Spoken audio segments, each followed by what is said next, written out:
Alors, bonsoir tout le monde. Bienvenue à cette réunion ordinaire et publique du Conseil municipal en ce 25 mars 2019. Nous allons premièrement souhaiter la bienvenue à tout le monde. Vous allez remarquer que les membres du Conseil portent un petit arbore, un signe concernant l'épilepsie. C'est reconnaître que c'est justement le mois de l'épilepsie. Alors, sans plus tarder, on va procéder avec le mot d'ouverture. Chers collègues, ayons la sérénité d'accepter les choses que nous ne pouvons changer, le courage de changer les choses que l'on peut et la sagesse de connaître la différence. Alors, on va appeler la réunion à l'ordre et confirmer que nous avons bien un quorum. Et est-ce qu'il y a eu des déclarations de conflit d'intérêt pour cette réunion? Aucune déclaration de conflit d'intérêt? Non? Alors, on va procéder avec l'adoption de l'ordre du jour. Avant de procéder avec l'adoption de l'ordre du jour, je pense qu'il y a peut-être besoin d'un changement dans une date qui s'éteint en erreur dans le... Oui, M. le maire, alors au point 10.4.1, on a besoin de fixer une date d'audience publique. Alors, c'est indiqué dans la résolution le 22, mais ça devrait être le 23 parce que c'est la fin de semaine du congé de Pâques. Merci à la personne qui nous a fait un petit rappel. Alors, ça sera juste à modifier la date, le 23 avril. Alors, quand on arrivera là, alors, tel que l'ordre du jour a été amendé, est-ce que quelqu'un pourra faire la proposition? M. Cormier, appuyé par M. Leblanc, sur la question. Aucune question. Ceux qui sont en faveur de l'adoption de l'ordre du jour, signifiez-le par un oui ou de l'avis contraire par un non. L'ordre du jour est accepté tel que présenté. Nous allons procéder à l'item 7, préparation, requêtes et pétitions, en débutant avec des demandes de renseignement des membres du Conseil envers le service régional de Kodiak de la Gendarmerie royale du Canada. Est-ce qu'il y a des questions? Je sais qu'il y a des inquiétudes qui ont été soulevées au sujet de plusieurs cas de vol par effraction dans les maisons, dans différents secteurs de notre municipalité, mais je sais que c'est assez généralisé. Je ne sais pas, monsieur l'inspecteur, si vous avez... En effet, dans les dernières semaines, on a eu beaucoup de vols par infraction, soit dans les résidences et surtout dans les voitures. Malheureusement, on demande à la population, aux gens, de ne laisser rien visible dans les voitures. C'est ça qu'ils font, les gens. Ils se promènent le soir, dans la nuit.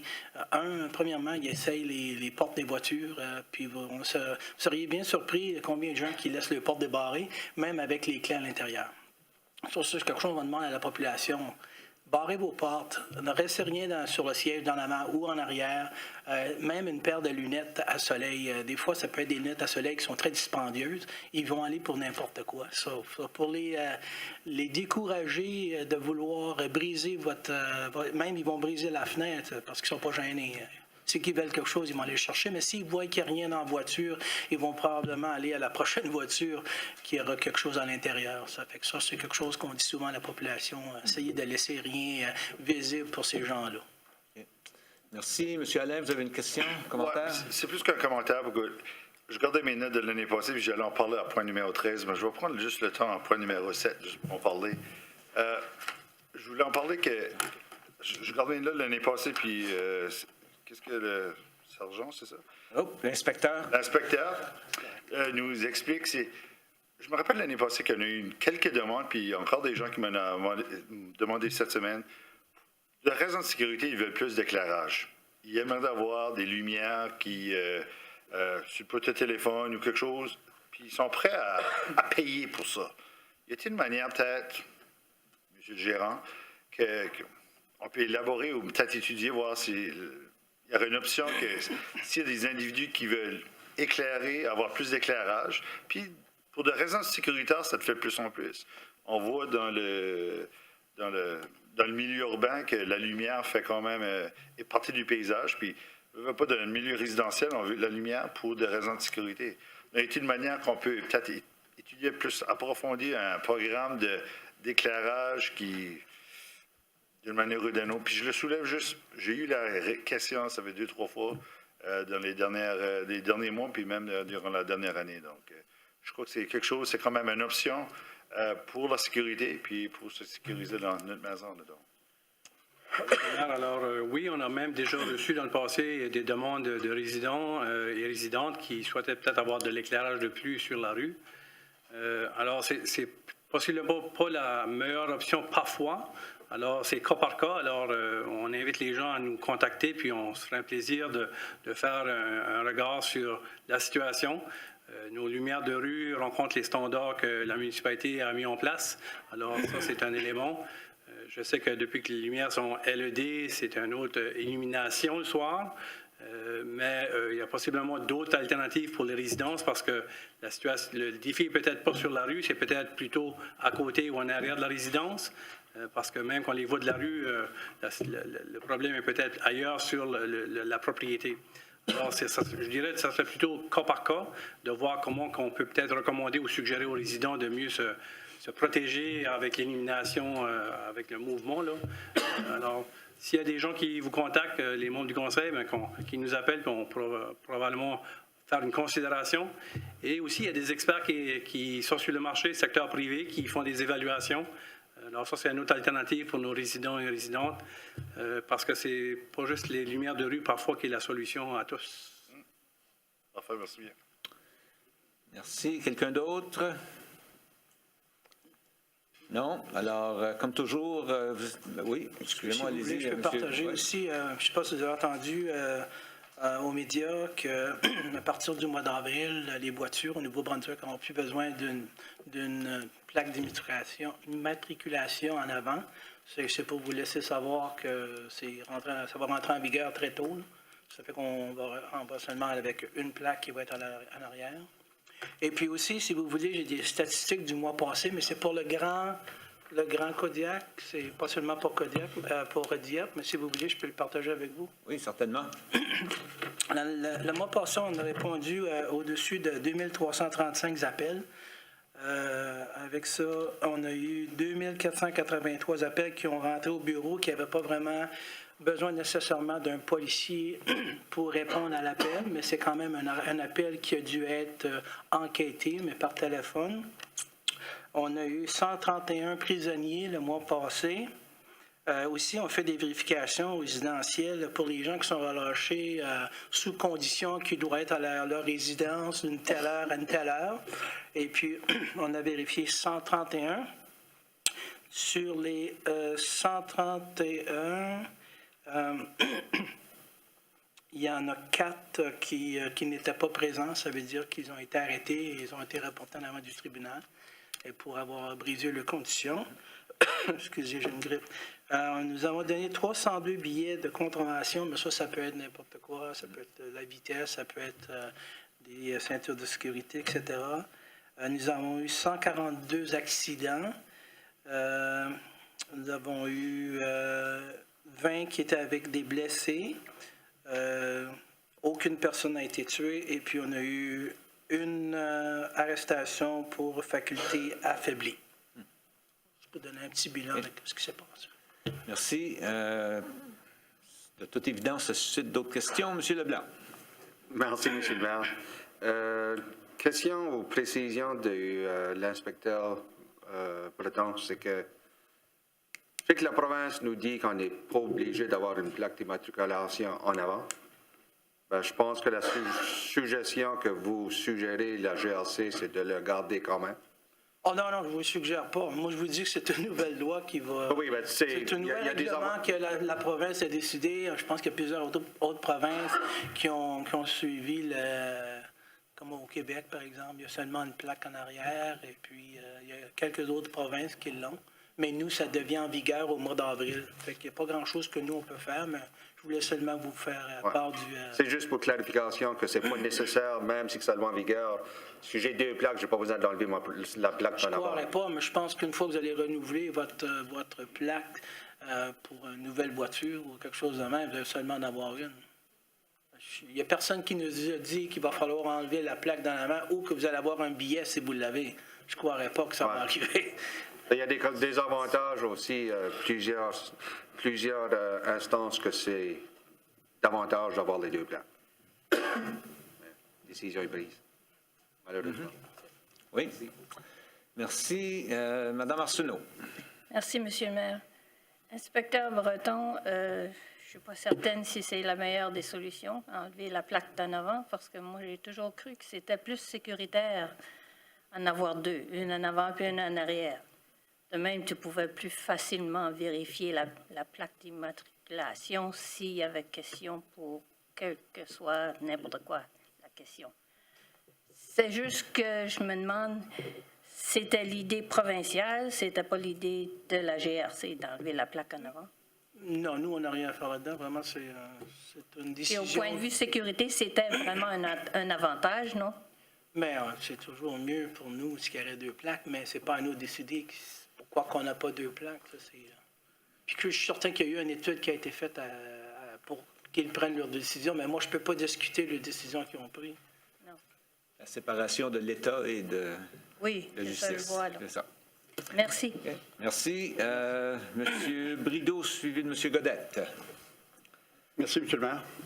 M. Breton, suite au cambriolage qui s'est passé dans les 2-3 dernières semaines, dans mon voisinage en particulier, parce que je suis au courant de ce qui s'est passé, il y a eu, suite à ça, les quelques jours suivants, il y avait de la surveillance dans ma rue. Alors, je vous inciterai, s'il vous plaît, grand service de continuer les efforts de surveillance qui se passent dans nos rues. Parce que moi, j'ai des écoles dans mon coin. Alors, ça avait commencé là, j'ai parlé avec un de vos officiers, puis je les remercie parce que c'est apprécié. Suite au vol, parce que les gens m'ont fait part de leur peur de qu'est-ce qui se passait, parce que c'était des vols qui a coûté des sous à des résidents. Entre autres, il y en a un qui a tout perdu ses outils, une valeur de près de 12 000 sur la rue Sainte-Thérèse. Il y en a un autre qui a perdu ses équipements d'habillement, casse-protecteurs, etc., de bottes de skidoo, etc., dans son trailer. Et puis, alors, c'est juste des choses que je sais que c'est pas contrôlable qu'est-ce qui se passe la nuit, parce que malheureusement, on a des veilleurs de nuit. Mm-hmm. Mais au moins au niveau du trafic, voitures, etc., dans le voisinage, la surveillance est appréciée. Je vous encourage à continuer le service. On continue à le faire. Même en fin de semaine, nos membres étaient sous surveillance. Pas sous surveillance, mais fait la surveillance sur un des candidats qui nous donnait beaucoup de misère dans les derniers mois. Et on était capable de l'arrêter samedi soir tard. Et puis, il est présentement en arrière des barreaux. Fait que ça nous aide beaucoup quand on sait ces gens-là. C'est des gens qui vont continuer à le faire, mais quand ils sont en arrière des barreaux, c'est un petit peu plus difficile pour eux de le faire. Merci beaucoup, M. Breton. Merci. M. Godette. Merci, M. le maire. Juste un petit commentaire pour ceux qui vont enlever leur plaque en avant. Je vous suggère de les détruire et non pas juste les jeter parce qu'on finit par trouver à un moment donné quelqu'un qui se promène avec nos plaques. Puis ça arrive souvent parce que des plaques sont volées ici et là. Je sais que ça fait 2 fois que j'ai eu une plaque de roulotte de volée. Donc, si vous l'enlevez, détruisez-les parce que ça peut vous causer des problèmes plus tard. Je pense peut-être, avant de les détruire, peut-être faire un appel au centre des bureaux des véhicules amateurs, probablement pour se faire donner des directives, quoi faire avec. Ils vont probablement dire, ramenez-nous-les, nous, on va s'en... Parce que il y a plusieurs façons de les détruire, il y en a pour eux autres, mais c'est quelle façon que... Puis, je pense qu'un appel au centre des bureaux des véhicules amateurs, ça serait probablement une des choses que moi je ferais. Merci. Alors, s'il n'y a personne d'autre, on va continuer la réunion et comme toujours, vous êtes bienvenus à rester si vous voulez, au cas qu'il y ait d'autres choses. Sinon, ben, on comprendra. Alors, présentation du plan de développement durable. M. Girard. Bonsoir. Bonsoir, Monsieur le maire et membres du conseil. Donc, je suis ici aujourd'hui pour discuter puis vous informer de l'avancement de projets et des initiatives du plan de développement durable qui a eu lieu en 2018. C'est un peu un mandat aussi là, du plan stratégique de faire le constat au conseil à chaque année. Donc, ça fait quelques années là, quand même que je viens devant vous, vous présenter les bons coups, les bons projets de la municipalité par rapport au plan de développement durable. Donc, je vais faire la même chose encore pour l'année 2018. Avant de sauter dans les initiatives et les projets, je veux juste vous remettre en contexte un peu, voir c'est quoi les axes d'intervention, puis les 3 sphères du développement durable, du plan de développement durable de la municipalité. Donc, vous avez devant vous là, la page couverture de notre plan de développement durable qui est disponible sur notre site web. Les 3 sphères du développement durable, c'est la vie communautaire, l'économie et l'environnement. Et puis, on a ici 10 axes d'intervention qui sont effectivement incorporés dans notre plan de développement durable. Et nous, on a quand même comme objectif à chaque année d'essayer d'avancer des projets, des initiatives pour attaquer là, ces divers axes d'intervention-là. Puis, il y a même certains projets qu'on va toucher à plusieurs axes d'intervention. Donc, si vous voyez encore là, les logos à côté de chaque titre, plus tard là, dans ma présentation, on va voir quels axes d'intervention qu'on a pu toucher en 2018. Donc, la poursuite du développement durable à Dieppe est soutenue par diverses initiatives communautaires visant à améliorer la qualité de l'environnement, la vie communautaire et l'économie. Et puis, encore là, le plan de développement durable, on vient toucher à plusieurs autres plan directeur de la municipalité.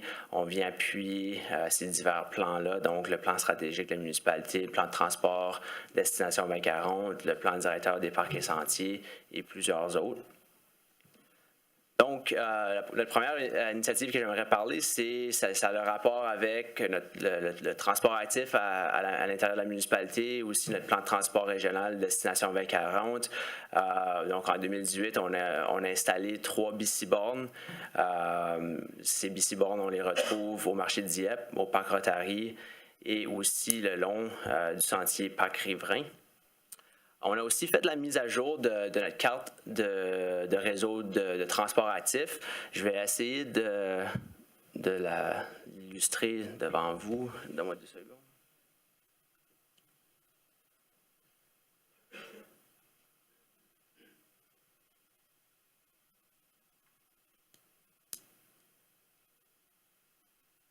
Donc, c'est le fun parce que c'est une carte interactive. Éventuellement, on pourra la rendre disponible au public et puis les gens auront l'opportunité de effectivement visualiser sont où là, les sentiers, sont où les connexions, etc.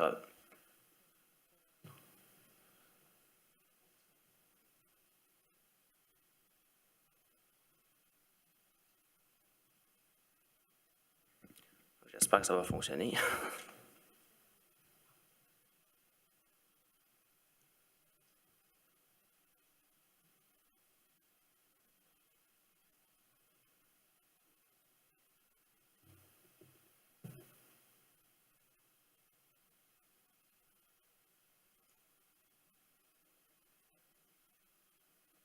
OK, ça n'a pas l'air à vraiment fonctionner. On va poursuivre à la prochaine initiative.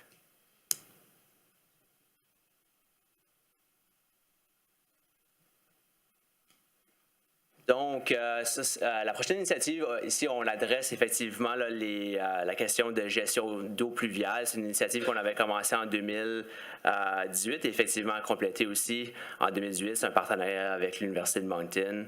On a pu distribuer 40 barils d'eau à nos résidents-résidentes. On a eu au-dessus là, une centaine de demandes de divers résidents-résidentes à l'intérieur de la municipalité pour y accéder. Donc, encore là, c'est une initiative là, qui nous aide avec la gestion d'eau pluviale. Les gens peuvent utiliser ces barils-là pour capter l'eau pluviale qui vient de leur toiture et puis, effectivement, la réutiliser pour arroser le jardin et puis la pelouse. On a aussi, à l'intérieur de la municipalité, un plan d'action de réduction de gaz à effet de serre. La municipalité s'est fixée comme objectif corporatif là, de diminuer ses émissions de gaz à effet de serre de 15 % d'ici 2025. Donc, on a plusieurs initiatives corporatives qu'on essaie d'avancer à tous les années. Donc, un de nos grands émetteurs à l'intérieur de la municipalité, c'est à travers de notre flotte municipale. Et puis, avec le renouvellement de notre flotte municipale, on a essayé de voir des opportunités pour augmenter l'efficacité énergétique de notre flotte. Donc, en 2018, la municipalité s'est engagée financièrement à participer au projet Sauvé pour la création d'une route électrique verte au Nouveau-Brunswick et aussi l'intégration dans la flotte municipale avec un système d'autopartage. C'est un projet intéressant qu'on entame en partenariat avec l'Association francophone des municipalités du Nouveau-Brunswick. Et aussi la FCM et autres municipalités du Nouveau-Brunswick. On n'a pas eu d'annonce encore de la FCM par rapport au financement, mais ça nous a l'air là, comme ça va être une réponse positive. Donc, ça va être une très belle opportunité là, d'intégrer des voitures électriques à l'intérieur de la flotte municipale. Et aussi là, en faire un partage avec certains organismes à travers la municipalité. Et aussi, là, il y a la question là, de bornes de recharge qu'on va avoir l'opportunité d'aller chercher du financement. Un autre grand émetteur d'émissions de gaz à effet de serre à l'intérieur de la municipalité, puis c'est un gros morceau. Il y a beaucoup d'initiatives qui est faite, certainement là, par rapport à notre spécialiste en bâtiment, Rémi Comeau. Donc, on a fait plusieurs évaluations énergétiques de divers bâtiments municipaux. Donc, ces évaluations énergétiques-là nous portent des recommandations formelles pour essayer d'augmenter l'efficacité énergétique. Donc, il y a plusieurs recommandations formelles qui sortent de ces évaluations-là. On est dans le processus là, des évaluer et puis éventuellement, ça va probablement venir sur votre dossier pour question de budget puis de priorité. On est aussi là dans le processus d'évaluer, à soumettre une demande de financement auprès de la FCM pour aller chercher du financement pour un projet pilote pour des rénovations d'efficacité énergétique pour l'aréna AGL. Donc, on est toujours dans le processus préliminaire, mais on vous a présenté un petit peu l'idée durant la période budgétaire de cet automne. Donc, essentiellement, le projet aurait le potentiel d'aller chercher jusqu'à 30 % de gain d'efficacité énergétique pour l'aréna AGL. Donc, encore là, on est dans les stages préliminaires pour soumettre une demande. Donc, c'est sûr que si on est accepté, ça pourrait être un projet très intéressant pour la municipalité. Il faut aussi soulever les bons coups de nos partenaires. Donc, Eco360 sont un partenaire à la municipalité. On a quand même un objectif cible de réduire nos émissions de gaz à effet de serre par rapport aux déchets solides. Donc, il y a plusieurs initiatives qui sont menées directement par Eco360 qui nous aident dans cet objectif-là. Le programme d'éco-dépôt mobile, le programme de recyclage et aussi, là, ça a fait les nouvelles de la question de production d'électricité à l'aide de méthane dégagé par les déchets du site d'enfouissement. Donc, ça, c'est un bon coup qui mérite là, vraiment d'être soulevé, qui va chercher des bons gains en termes de réduction de gaz à effet de serre. Et aussi, on a un comité de travail, on est en train de regarder à la question là, de contrôler l'utilisation des sacs à plastique. C'est un comité de travail avec la municipalité de Moncton, Riverview et aussi Eco360. Donc, c'est un dossier qu'on est actif dessus. Donc, le prochain projet ici touche un projet plutôt au volet collectif. Donc, la municipalité, on a aussi un objectif de réduire nos émissions de gaz à effet de serre de 6 % au niveau collectif. Donc, nous autres, on voit que c'est une bonne chose d'engager soit les développeurs ou les résidents de la municipalité pour voir c'est quoi leur rôle dans la réduction d'émissions de gaz à effet de serre pour la municipalité. Donc, on a un projet qu'on a entamé en partenariat avec l'Université de Moncton, Énergie Nouveau-Brunswick, et puis diverses parties prenantes. On a fait une demande d'application de financement auprès du Fonds fiduciaire en environnement pour aller chercher de l'argent pour étudier les opportunités et aussi les barrières à des maisons de consommation net zéro.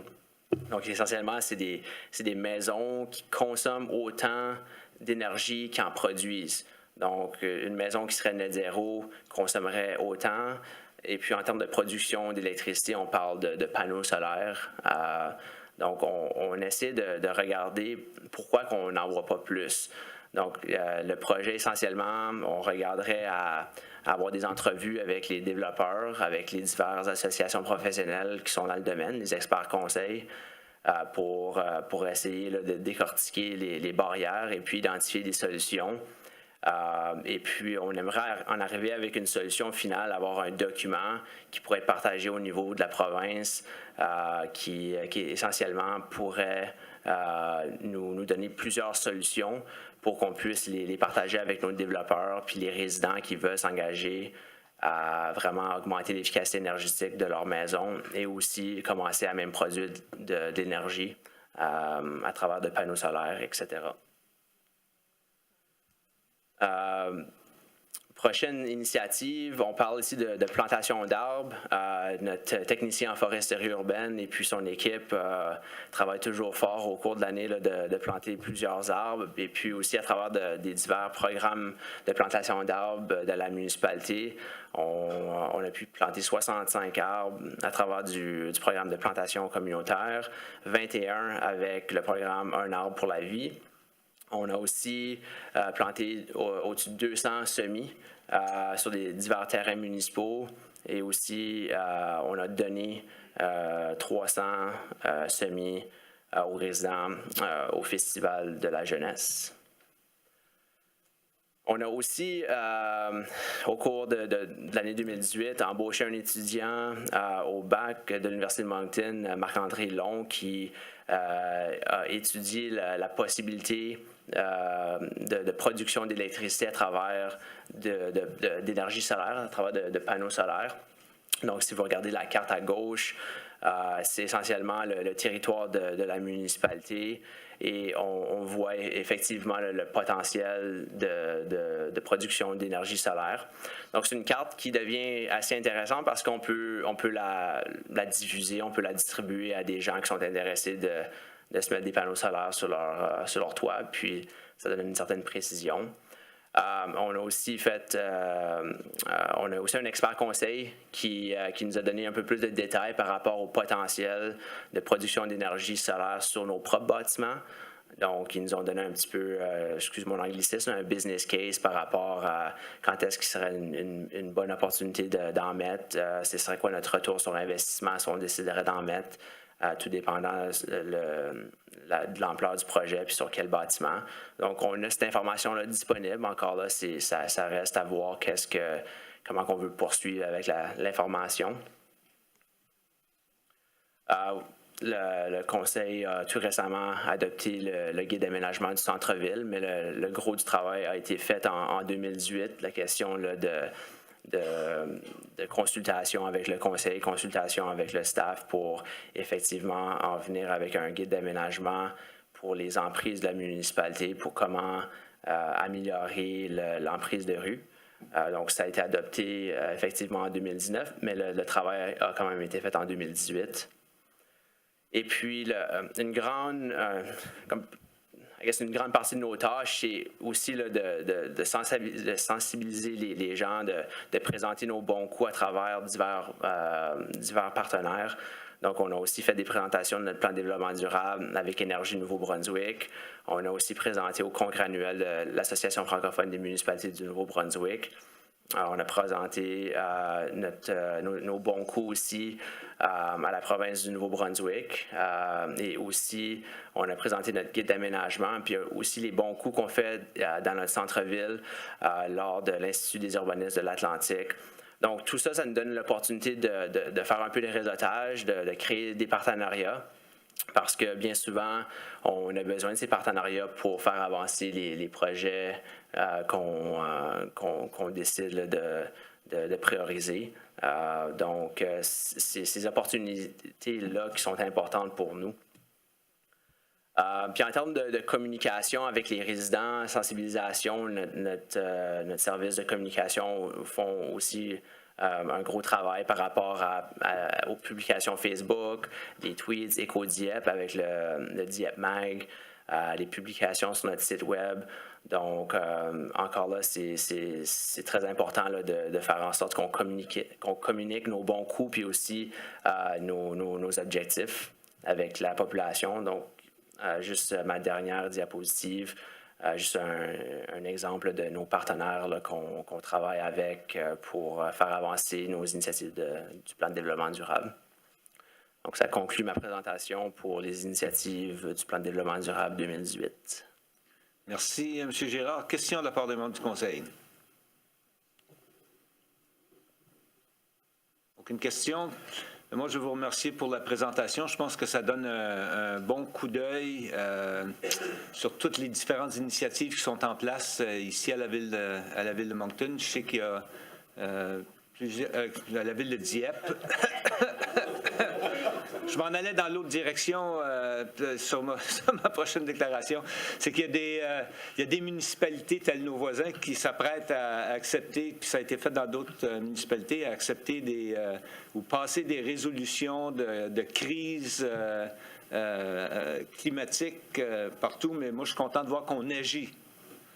C'est pas juste que c'est bien beau de déclarer une crise. Mais on agit, puis je pense qu'on doit être fiers des actes qu'on pose dans ce dossier-là.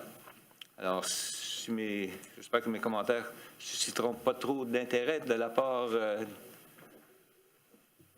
notre audience, mais c'est ça. Merci encore une fois. Merci beaucoup.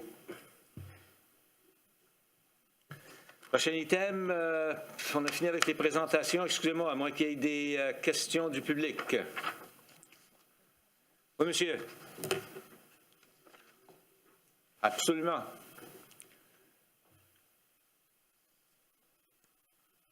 Bonsoir, mon nom est Daniel Mallet. Je représente l'Association des malentendants et malentendantes, secteur Moncton-Dieppe. Et je suis venu avec mon confrère Réal pour vous dire merci beaucoup pour votre système, ce qui nous permet de tout entendre ce que vous dites.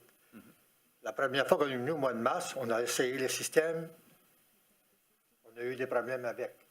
Ce soir, ça fonctionne très bien et en tant que membre de l'association, cette semaine, on a une réunion avec nos membres et on va leur mentionner aussi que l'Hôtel de Ville, s'ils veulent venir entendre les réunions, on a tout le système pour leur permettre d'assister aux réunions.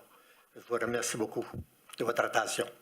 Merci, M. Mallet. Je pense que, juste pour clarification, je sais que les 4 unités qui nous avaient été livrées la première fois, malheureusement, étaient déjà défectives en sortant de leur usine. Alors, ça nous a permis d'apprendre une leçon avec ça. Entre autres, c'est que justement, on est maintenant équipé aussi pour les vérifier avant chaque réunion pour être sûr qu'elles sont fonctionnelles de façon à ne pas induire personne en erreur. Alors, merci de l'opportunité de vous servir. Merci beaucoup. Merci. Alors, on va passer maintenant à l'adoption des procès-verbaux, à l'item 9.1. Proposition qu'on accepte le procès-verbal de la réunion du 11 mars, proposé par le conseiller Cormier, appuyé par le conseiller Brideau sur la question. Aucune question. Alors, ceux qui sont en faveur de la résolution, signifiez-le par un oui. L'avis contraire par un non. La résolution est adoptée telle que présentée. Nous allons maintenant passer aux motions, mémorandums et nominations. Item 10.1 du côté de l'administration. Monsieur Melançon. Merci, M. le maire. Membre du conseil, bonsoir. Alors, comme premier dossier, périodiquement, on ratifie des directives qui ont été adoptées à huis clos. On les rend publiques une fois que c'est possible de le faire. Alors, ce soir, on a 6 ratifications à faire au conseil. Alors, je vais faire un sommaire des 6. Alors, comme première directive, on avait donné une directive au personnel et au comité GoDieppe de poursuivre son développement du projet du complexe intergénérationnel jusqu'à un montant de 29 millions de dollars, et ceci c'est en janvier 2017. Et également, la municipalité s'engageait pour une contribution de 9,5 millions. Alors, vous le savez, depuis, ça a évolué. À l'automne dernier, on a donné un contrat à Pomerleau pour un montant de 30 200 000 suite aux appels d'offres et aux démarches qu'on a faites afin de sélectionner le contracteur. Alors, ceci, c'est la première directive qui était adoptée à ce moment-là, en 2017. Par la suite, on avait aussi accepté le nom de Uniplex comme nom officiel de notre complexe. Alors, ça a été rendu public la semaine dernière. Alors, ce soir, c'est pour rendre cette directive ici publique. Par la suite, on avait autorisé Expansion Dieppe à soumettre une demande d'aide financière à la province dans le cadre d'un programme concernant l'expansion des parcs d'affaires. Alors, ceci, c'est un programme de 5 ans qui donne un octroi à Expansion Dieppe envers les dépenses reliées au parc industriel et les dépenses, les coûts rattachés aux taxes de propriété. Alors, on a déjà reçu un premier versement. 2019 sera la deuxième année de 5. Par la suite, on a aussi, vous en rappelez, les dernières réunions, on a procédé avec une fermeture de rue sur la rue Portland. Alors maintenant que tout a été finalisé, on avait donné aussi une directive de procéder avec la vente de ce terrain à Centennial Auto Body Limited au montant de 30 000 $.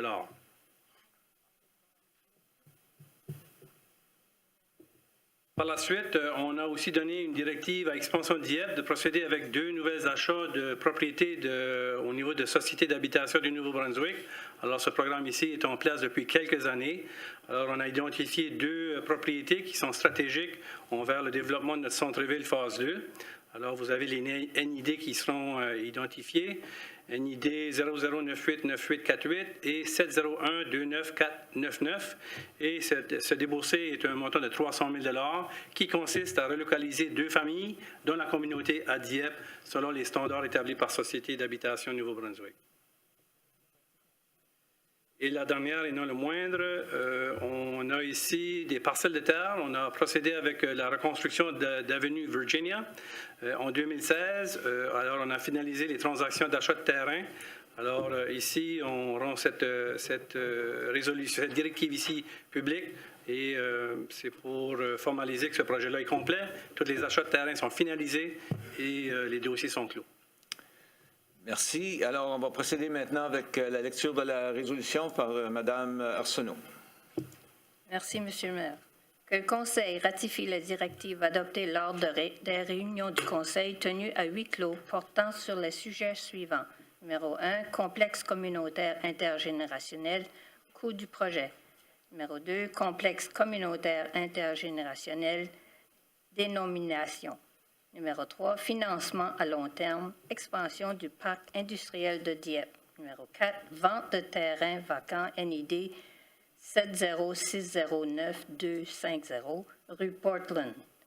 Numéro 5, achat de 2 propriétés NIDS 00989848 et 701-29499, rue Lorraine et Taulnay, Société d'habitation du Nouveau-Brunswick. Numéro 6, achat parcelle de terrain, reconstruction, avenue Virginia. Je le propose, Monsieur le maire. Proposé par Mme Arsenault, appuyé par le conseiller Leblanc sur la question. Aucune question. Alors, ceux qui sont en faveur de la résolution, signifiez-le par un oui. Puis l'avis contraire par un non. La résolution est adoptée telle que présentée. Merci. Nous allons procéder avec l'item 10.2.1 concernant la politique familiale à Dieppe. Alors, membre du Conseil, vous vous en rappelez bien qu'on a reçu une présentation en février par le comité et le consultant en février. Alors, il y a eu un exercice exhaustif de consultation avec, que ce soit en ligne, avec des rencontres publiques, avec des organismes qui touchent les jeunes, la jeunesse, et aussi différentes présences à différentes activités publiques. Alors, vous en avez pris connaissance de la politique et ce soir, elle est devant vous pour l'adopter et on sera l'une des premières municipalités à faire une telle adoption d'une politique familiale. Alors, c'est pour votre considération ce soir. Merci. Pour la lecture de la résolution, M. Thibodeau. Le Conseil adopte la politique intitulée « Politique familiale de Dieppe ». Je le propose, M. le maire. Proposé par le conseiller Thibodeau, appuyé par le conseiller Alain sur la question. Aucune question. Alors, ceux qui sont en faveur de la résolution... OK. Merci.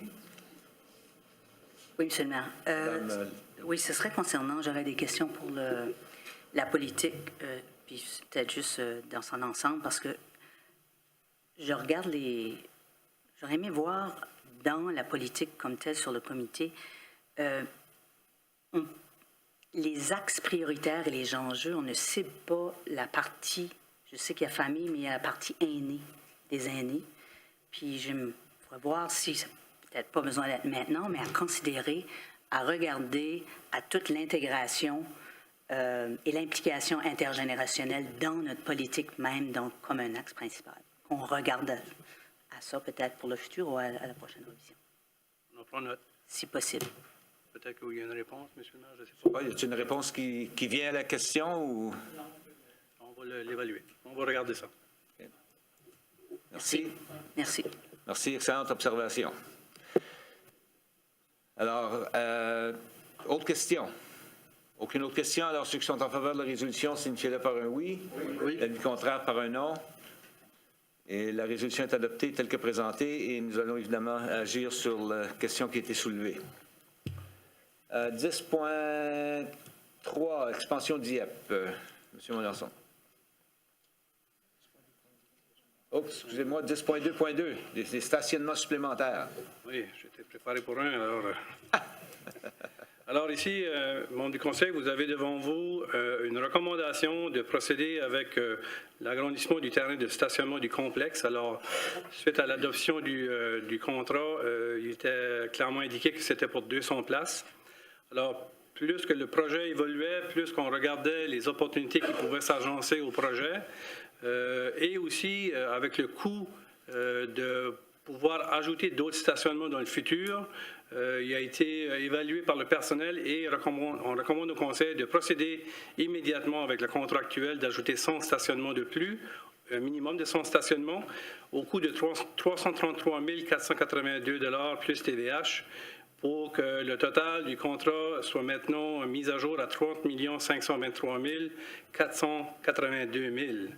Et ici, il faut ajouter aussi que dans l'évaluation et l'analyse du personnel, lorsqu'on regarde si on ajoutait du stationnement additionnel, et de le faire aujourd'hui, on économisait environ 37 à 38 % des coûts, au lieu de défaire, si je peux m'exprimer ainsi, qu'est-ce qu'on fait actuellement et de l'agrandir dans le futur. Alors, qu'est-ce que ça veut dire, les ajouts? C'est qu'on doit agrandir le stationnement de 100 places, alors l'asphalte, les curbs, et aussi le bassin de rétention qui devra être ajusté avec la capacité de surface de stationnement.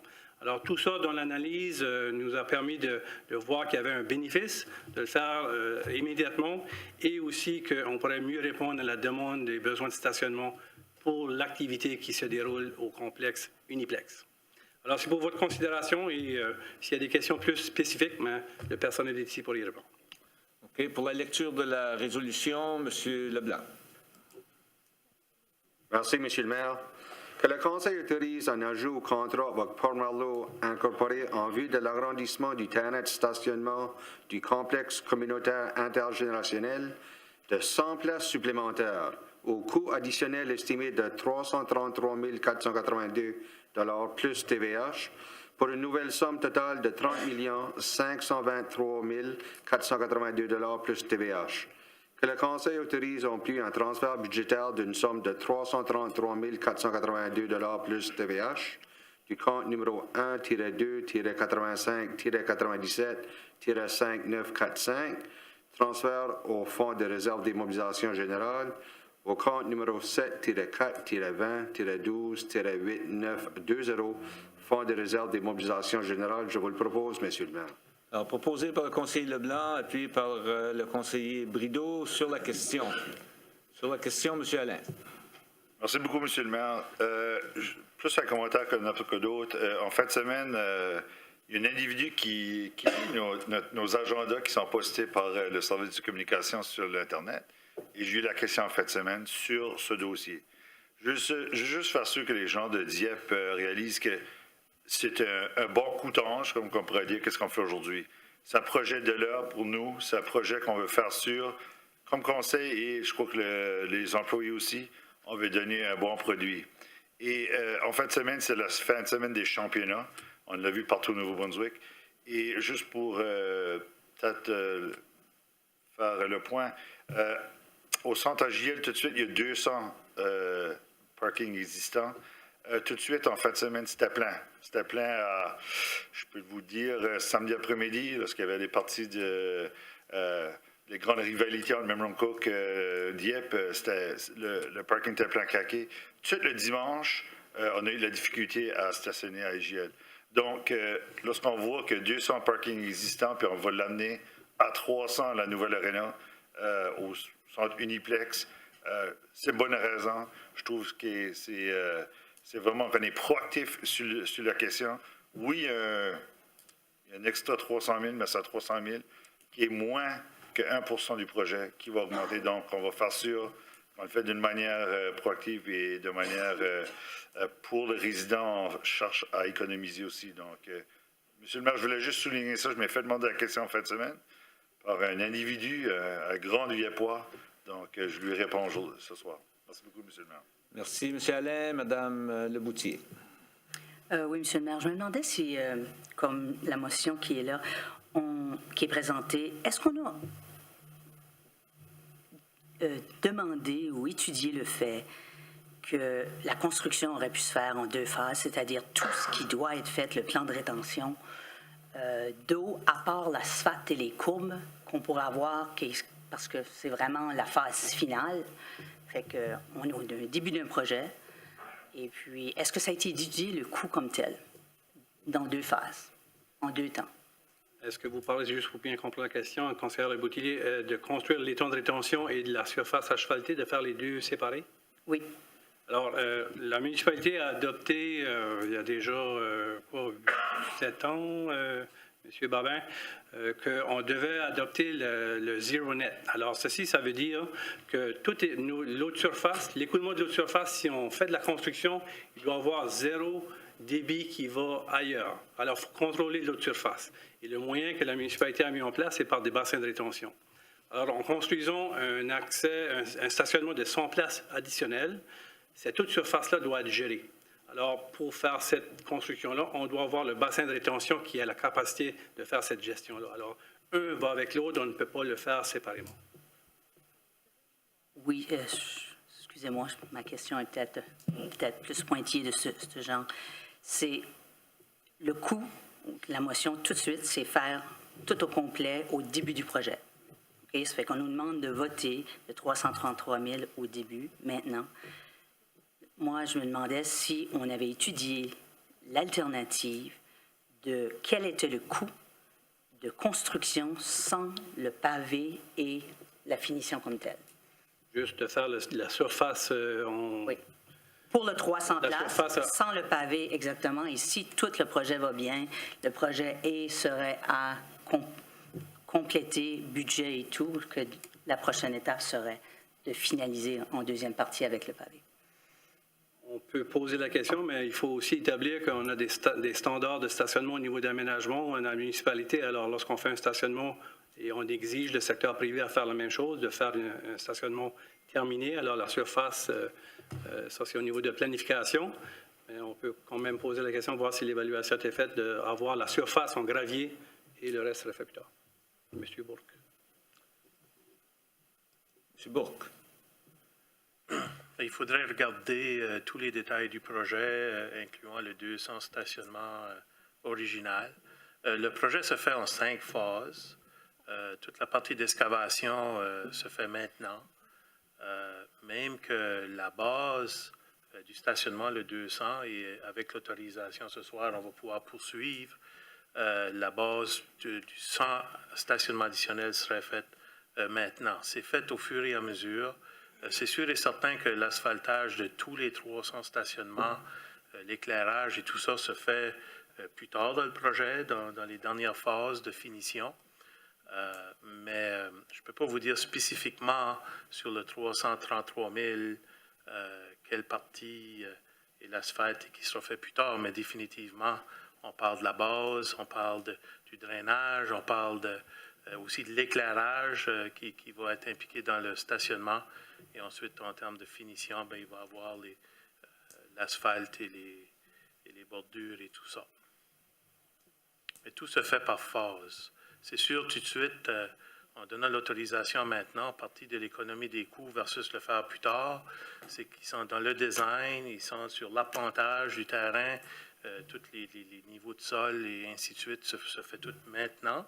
Alors, ça nous permet d'avancer plus rapidement que seulement les ajouter plus tard dans le projet. Autre question? Merci. Et merci. S'il n'y a pas d'autres questions, alors on va procéder avec la résolution. Ceux qui sont en faveur de la résolution, signifiez-le par un oui. L'avis contraire par un non. Non. Non. Alors, on va enregistrer le nom de Mme Leboutier. Et la résolution est acceptée, telle que présentée. Alors, prochain item,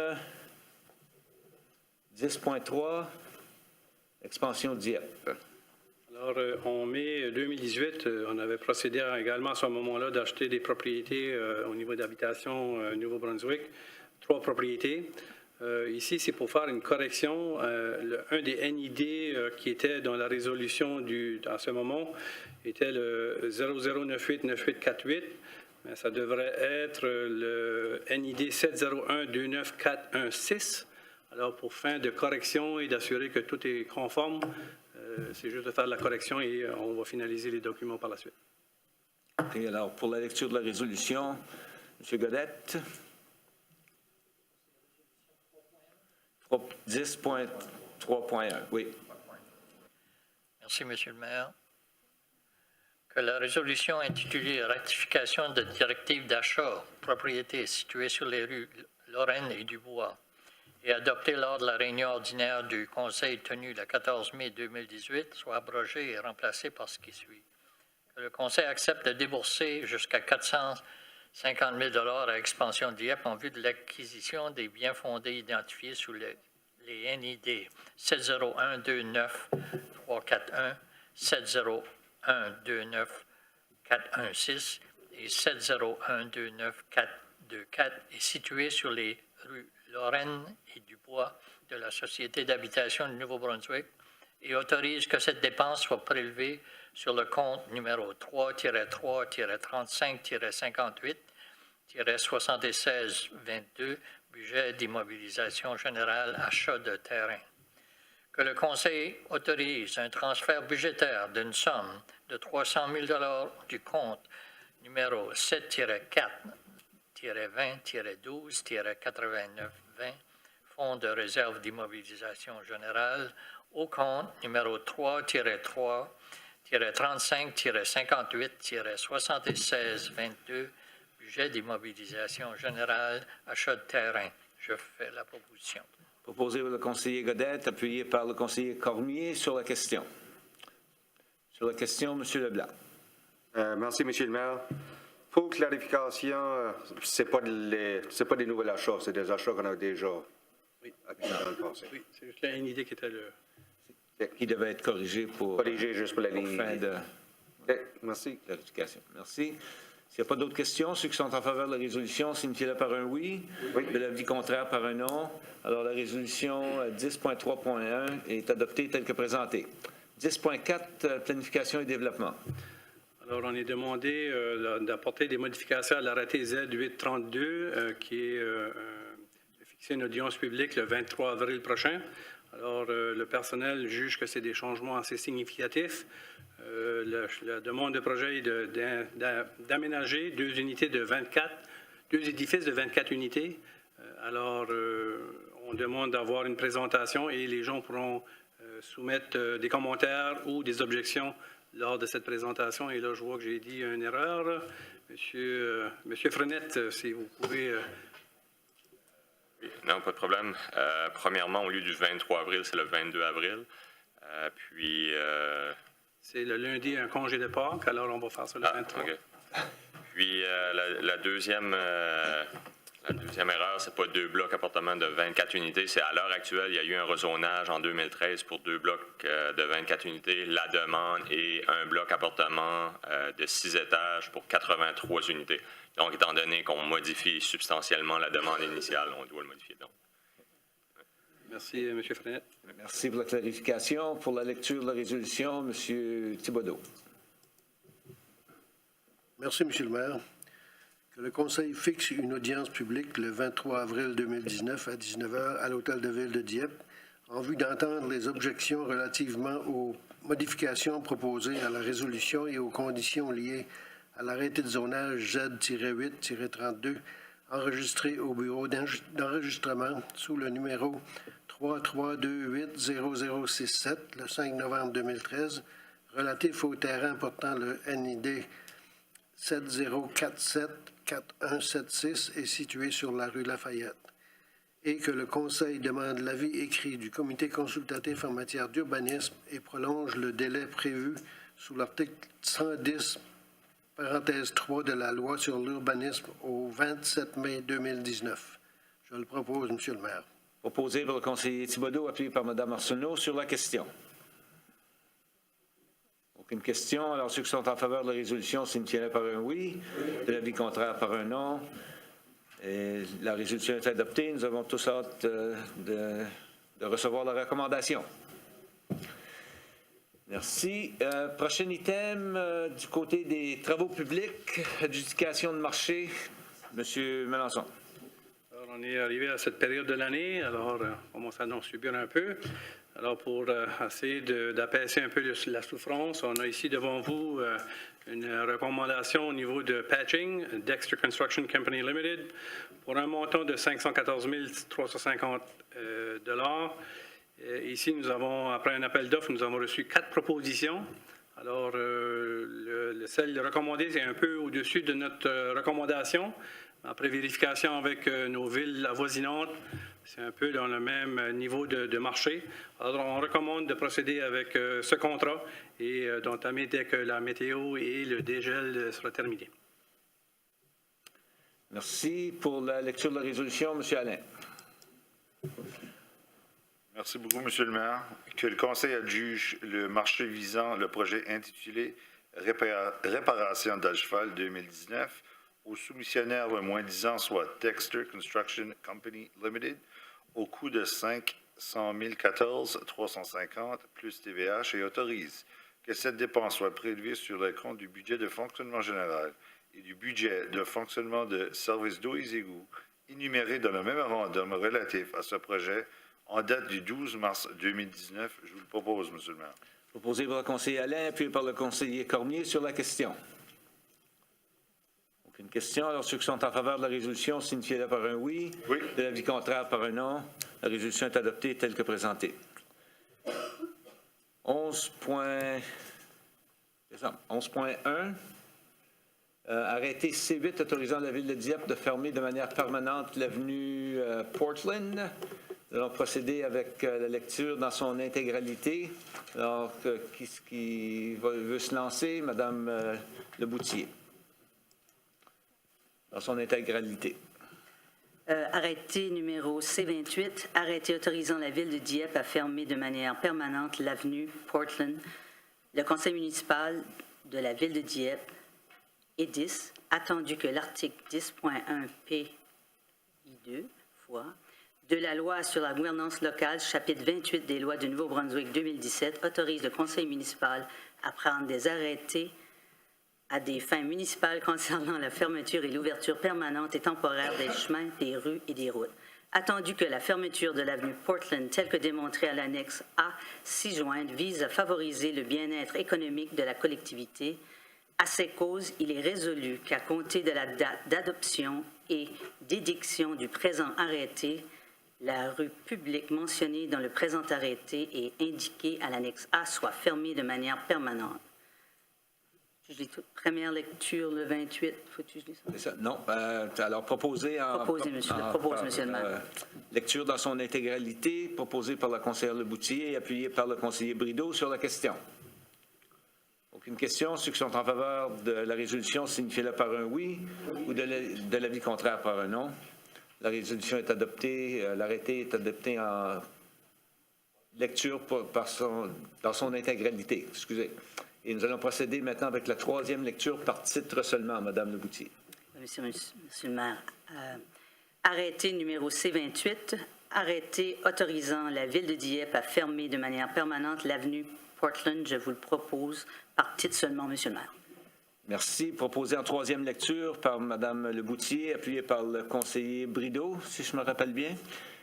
Ceux qui sont en faveur de la résolution, signifiez-le par un oui. Oui. L'avis contraire par un non. Alors, l'arrêté C-28 est accepté au total en troisième et dernière lecture. Alors, ceci conclut notre ordre du jour, excepté pour les items suivants. Avis de motion. Aucun avis de motion reçu. Et demande de renseignement et annonce de la part des membres du conseil municipal. Et je pense qu'on est rendu du côté de M. Alain, je crois. Oh, tous les deux, vous pointez du doigt. M. Godet dit c'est du côté de M. Alain. M. Alain me dit c'est du côté de M. Merci beaucoup, M. le maire. Je vais demander dans le futur que notre DG tienne compte de ça. Il va falloir... Ah, ça vient tout au moins. C'est ça. Il y a tellement de choses qui arrivent en fin de semaine, je vais le faire vite quand même. Les provinciaux de Ringuette en fin de semaine étaient à JL, 44 équipes par toute la province. On a eu tellement de plaisir. Félicitations à de nombreuses équipes, surtout l'équipe des U16 U19 de Dieppe, dont ma fille fait partie. Donc ça, c'est quelque chose d'intéressant. Tu as le budget, le banquet d'expansion Dieppe qui se passe jeudi soir. S'il vous plaît, participez-y. On a beaucoup de place. C'est au collège communautaire de Dieppe.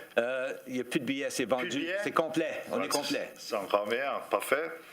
Tu as le gala humanitaire, si les gens veulent acheter d'autres billets. Ça, sur Wingate, jeudi le 4 avril.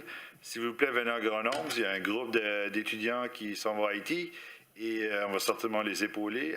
Et aussi un conférencier invité, Stephen, un ancien joueur de la LNH, qui va nous parler sur la persévérance, je suis sûr, et aussi le budget provincial et les budgets provinciaux. On parle tout le temps négatif, mais il y a deux choses positives qui sont sorties de là. Un, au niveau fédéral, le budget, la taxe à l'essence, il va y avoir un dédoublement pour une fois, donc on espère prendre avantage. Et aussi au niveau du le budget provincial, au niveau de la modification législative sur la taxe d'hébergement touristique, c'est une question là, puis j'espère que comme région, on peut aller de l'avant, et c'est quelque chose d'assez important pour nous. Félicitations à Mathieu Martin, je suis sûr que mes conseillers de ville vont continuer avec ça après. Les filles, les gars, midget AAA les gars, bantam AAA les gars, bantam AAA les filles. Wow! Quelle fin de semaine! Le Sud-Est. Donc, monsieur le maire, c'est tout pour moi. Merci. Madame Arsenault. Merci, Monsieur le maire. Tout d'abord, je voulais juste dire que j'espère que tout le monde qui a célébré la fête de la Saint-Patrick le 17 mars a eu un good time.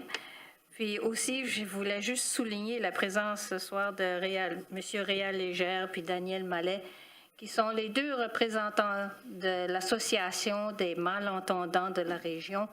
Puis franchement, avec leur dévouement puis leur travail, avec leur sens de justice et d'intégrité, on a à les remercier. Je sais que M. le maire l'a fait tout à l'heure, mais moi, franchement, je tenais ça à cœur, puis je suis fière que finalement, la ville de Dieppe a ouvert son esprit encore plus large pour servir encore tous ses résidents, spécialement présentement les malentendants, mais on réussit à aider puis à servir plusieurs résidents qui ont des besoins spéciaux de toutes sortes. Puis je suis vraiment fière de notre ville, puis je suis vraiment fière qu'on est capable d'accommoder nos résidents. Encore merci pour votre présence, puis d'avoir présenté ça à nous autres. C'est tout, Monsieur le maire. Merci, Mme Arsenault. Monsieur Thibodeau. Merci, Monsieur le maire. Je pense que j'avais des félicitations à faire pour nos équipes sportives, mais M. Alain les a toutes faites. Mais je vais en profiter aussi pour féliciter nos employés et nos bénévoles qui ont participé à l'organisation de ces compétitions-là. Alors, un beau félicitations à vous autres aussi. C'est tout, M. le maire. Merci bien. Mme Leboutier. Oui, monsieur le maire. Conseiller Alain a pas mal parlé de plusieurs choses que je voulais toucher. Ça fait que deux occasions, j'aimerais une qui a oublié. C'est les Atlantic Attack, nos Atlantic Attack de la Ringuette, qui est la Ligue nationale de Ringuette, qui a représenté une grande partie des athlètes de Dieppe, vont aller au championnat national. Si vous vous rappelez bien, ils ont gagné l'année dernière. Ils sont championnes nationales. Et puis, félicitations, il va aller compétitionner la deuxième semaine d'avril à l'île du Prince-Édouard, à cette équipe-là. L'autre chose que je voulais aussi, c'est dans tous les grands tournois comme qu'on a, j'aimerais un gros félicitations aux employés de la ville. C'est du surplus, il y a beaucoup de monde dans les arénas, etc. C'est toujours, c'est bien maintenu. Bravo à tout le monde. Les gens sont fiers de travailler, ils ont le gros sourire. Bravo, ça vaut des félicitations de ce côté-là. Merci. Monsieur le conseiller Brideau. Merci, M. le maire. Bien, moi, j'aimerais juste porter à votre attention que le printemps est arrivé, finalement, après tous les 2 mois d'hiver qu'on a eus. Vous avez remarqué que... Je ne sais pas où tu as passé l'hiver. Moi, je pense que... Moi, j'ai eu pas mal plus que 2 mois d'hiver. OK, 3 mois. OK, je vais être généreux. Même 4. Eh bien, vous avez remarqué qu'il y a des nids de poules un peu partout. Alors, avis aux conducteurs, c'est d'être prudent, puis d'être aussi poli envers les gens qui marchent sur les rues. Parce que on va l'eau, puis les chapeauter. Alors, faut pas les... Oh! Faut que ça recommence. Oui. Ah, non! Non, c'est correct. Vous pouvez continuer. On n'a pas manqué grand-chose. Tu es 2 mois. J'ai dit. Voilà. Toutes mes excuses. Monsieur Cormier, je pense qu'on vous a entendu. Il n'est pas excusable. Merci, M. le maire. Moi, je veux tout simplement féliciter les matadors de Mathieu Martin pour leur victoire en fin de semaine et aussi les féliciter pour, en bon terme anglais, le sportsmanship. Dans ces parties de hockey, j'en ai vu 2. Il y a eu très, très peu de punitions comparé à ce qu'il y aurait pu avoir. Félicitations aux gars. C'est très bien. Et je suis très fier de dire que mon petit-fils fait partie de C'est bien. Monsieur Leblanc.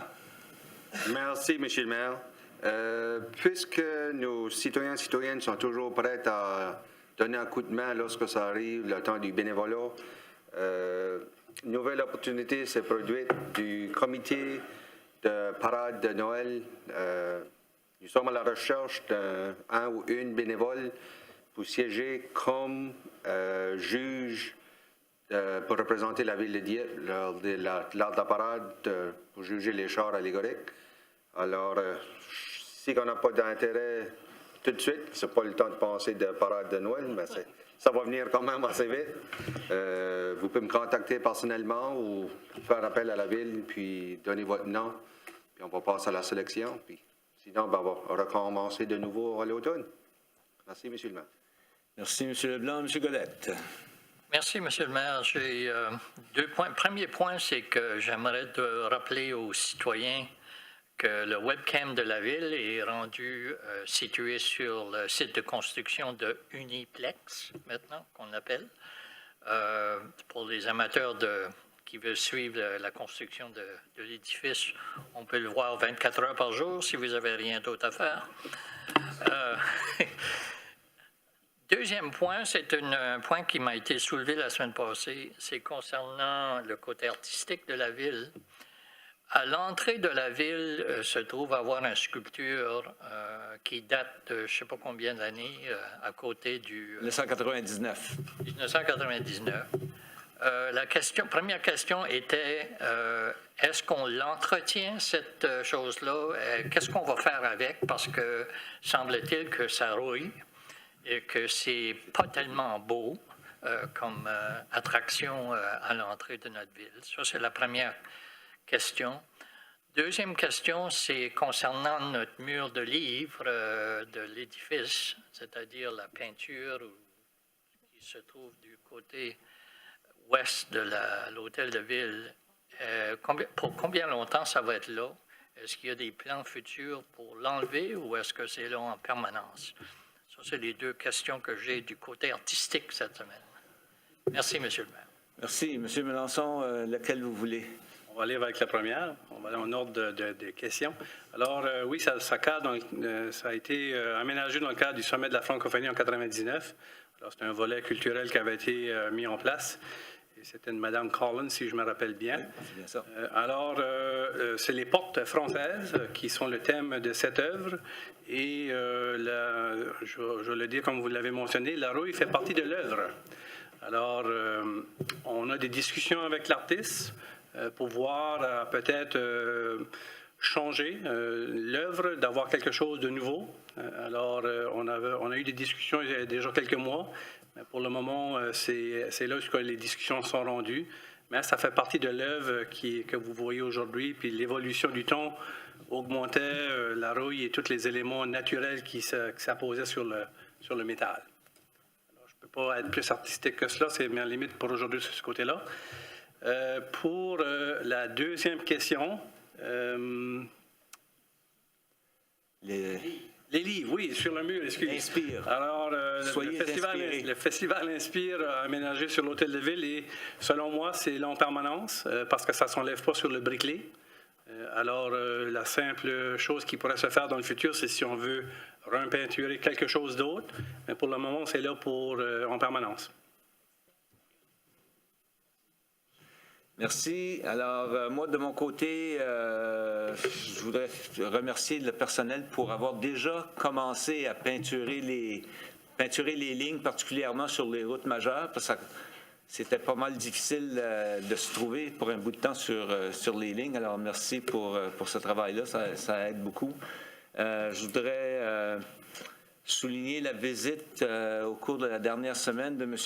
Christophe Katsayan, qui est le délégué adjoint pour l'action extérieure des collectivités territoriales, essentiellement nos amis français avec qui on a des échanges de partenariat. Ils cherchent à augmenter le partenariat à travers avec d'autres municipalités du Nouveau-Brunswick. Alors, M. Katsayan était ici pour cette occasion. Et d'ailleurs, il avait fait un excellent remarque et commentaire, tout comme Madame Louise Imbeau, Madame Imbeau, comment il admirait notre œuvre à la bibliothèque. Alors, on dit toujours les goûts ne sont pas à discuter, mais à cultiver. Ne sont pas à discuter, mais à cultiver. Alors, là-dessus, je pense que pas mal tout a été dit sur les événements sportifs de la région. Mais il faut dire quand même, et le répéter à nouveau, je vais le répéter à nouveau, c'est quand même l'apport de notre personnel dans les arénas. Moi, je me le fais dire continuellement, aussi fréquemment que tous les membres du conseil, je suis convaincu. C'est la fierté qu'ils présentent avec un grand sourire tout le temps, même que des gens qui s'offrent pour aller les aider à nettoyer des chambres, puis ils disent non, c'est ma job, puis inquiétez-vous pas. Alors, c'est vraiment, on reçoit toujours ces compliments-là. Je veux juste être sûr qu'ils sont transférés à nos employés. On les reçoit de tous les services. De la municipalité. Alors, s'il vous plaît, les répéter à toutes les opportunités. Et là-dessus, je vais vous souhaiter tous une belle fin de soirée.